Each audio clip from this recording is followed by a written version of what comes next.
एक तो जन्माष्टमी का कल महापावन पर्व है।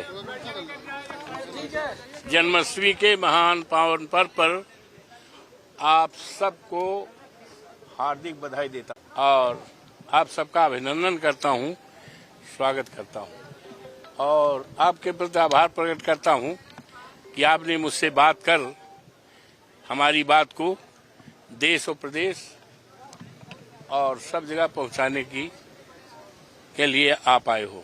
अब सवाल करिए। आपके बेटे चुनाव लड़ रहे हैं, टिकट फाइनल हो गया है। देखिए, ऐसा है कि मिल्कीपुर का चुनाव यूँ तो बाई इलेक्शंस जो है 10 हैं, लेकिन भारतीय जनता पार्टी इस चुनाव को राष्ट्रीय चुनाव मानकर चुनाव लड़ रही है और भारतीय जनता पार्टी चूंकि 54 फैजाबाद जो मर्यादा पुरुषोत्तम राम की धरती है अयोध्या, वहां से भारतीय जनता पार्टी हारी है और वहां की महान जनता ने, देवतुल्य मतदाताओं ने इस बात का संदेश पूरे देश और दुनिया में दिया है कि इस देश में अब धर्म पर आधारित राजनीति नहीं चलेगी। अब राजनीति चलेगी आपसदारी की, भाईचारा की और संविधान बचाने की। बाबा साहब भीमराव अंबेडकर ने जो संविधान और पीडीए की राजनीति चलेगी, आरक्षण की राजनीति है, आपसदारी, भाईचारा, विकास की। और जो देश की सबसे बड़ी समस्या है महंगाई, बड़ी समस्या है हमारे देश के नौजवान, जो हमारे देश की दौलत है। किसी देश की दौलत सोना चांदी हीरा जवाहरात नहीं होती है, बल्कि उस देश के लोग होते हैं, इंसान हुआ करते, युवा हुआ करते। आज अफसोस के साथ कहना पड़ रहा है कि आज हमारे युवा के साथ, नौजवानों के साथ बड़ी बड़ी डिग्रियां लिए हैं, लेकिन उनको सरकारी नौकरी नहीं मिल रही है। ये बड़ा सवाल है। ये देश के सामने, प्रदेश के सामने, हम लोगों के सामने, हमारे नेता आदरणीय अखिलेश यादव के सामने, पीडीए के सामने, समाजवादी पार्टी के सामने ये बड़ा मुद्दा है। तो ये चुनाव का जहां तक सवाल है, भारी मात्रा में बड़े उत्साह के साथ मिल्कीपुर विधानसभा से कार्यकर्ता आए थे और बहुत उत्साह लेकर आए थे और उस आने में हर जात बिरादरी के लोग थे।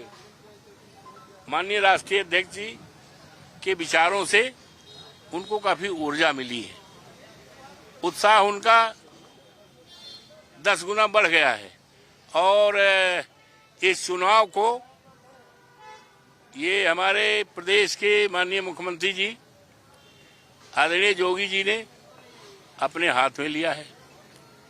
और मुझे अफसोस है कि ये दिल्ली वाले जो भारतीय जनता पार्टी के लोग हैं, अब आप इशारा समझ ही रहे हो दिल्ली वाले किसको कह रहे हैं। पता नहीं हमारे बाबा मुख्यमंत्री के खिलाफ क्यों हैं। अरे कहाँ उत्तर प्रदेश के मुख्यमंत्री हैं, पूरे प्रदेश के मुख्यमंत्री हैं और चुनाव के समय देश के तमाम राज्यों में जाते हैं, लेकिन उनका कद इतना छोटा कर दिया है कि उनको केवल 2 विधानसभा क्षेत्र, मिल्कीपुर और कटिहारी। ये दिल्ली वाले जानते हैं कि भारतीय जनता पार्टी हारेगी, मिल्कीपुर से बहुत वोट से हारेगी भाजपा और कटिहारी से भी हारेगी। तो ये जान करके इनको जिम्मेदारी सौंपी है, तो इसी से कुछ मंसूबा दिल्ली वालों का हमें लगता है हमारे सीधे साधे मुख्यमंत्री बाबा के खिलाफ मन में भाव है, क्योंकि वो जानते हैं कि चुनाव भाजपा हारेगी और हारेगी नहीं, बहुत बुरे तरह से हारेगी। तो दिल्ली वालों को कुछ करने का मौका मिलेगा। दांव प्रतिष्ठा पे लगी मुख्यमंत्री किस पे? हैं? दांव प्रतिष्ठा पे लगी इनकी मुख्यमंत्री की। अरे भैया, तो कह तो नहीं है, इस चुनाव को उन्होंने चुनाव को बना दिया है योगी बनाम अवधेश प्रसाद तो अवधेश प्रसाद के साथ जनता है। अवधेश प्रसाद अकेले नहीं है, वहाँ की सभी जात बिरादरी के लोग हैं, हर समुदाय के लोग हैं, और इन्हीं लोगों ने हमें 35-35 हजार वोट से जिताया था 12 में। इस चुनाव में भी जो 4 जून को जीते, इसमें भी जिताया है, और जितना हमेशा जिताया है। तो इनका मन वही है और पूरी तरह से तैयारी है। भारतीय जनता पार्टी बुरी तरह से हारेगी, और वो जानते हैं कि अवधेश प्रसाद के रहते, समाजवादी पार्टी के रहते विकास हुआ है। बाबा का जादू चलेगा नहीं, इसका मतलब है? मिल्की भुट्टो का जादू चलेगा नहीं? नहीं, कुछ नहीं। वो जादू कौन है? सब घोषणा है, प्रत्याशी को भी जानकारी है, और जो वोट देंगे उनको भी जानकारी है कि किसको लड़ना है, किसको हमें जिताना है। अब हमने तो बता दिया, अब समझदारी इतनी होनी चाहिए। अरे भाई, आप समझ जाओ कि जो आए थे हमारे क्षेत्र के 500-600 से ज्यादा आए थे, और लोगों को पता है कि कौन लड़ेगा, तैयारी भी हो रही है, और जो जिसको लड़ना उसको भी पता है। आपके साथ तो धन्यवाद, और जन्माष्टमी की ढेर सारी बधाइयां हो। ये महान पावन पर्व आप सबके लिए मंगलमयी हो, यही कामना के साथ आपको बहुत बहुत धन्यवाद।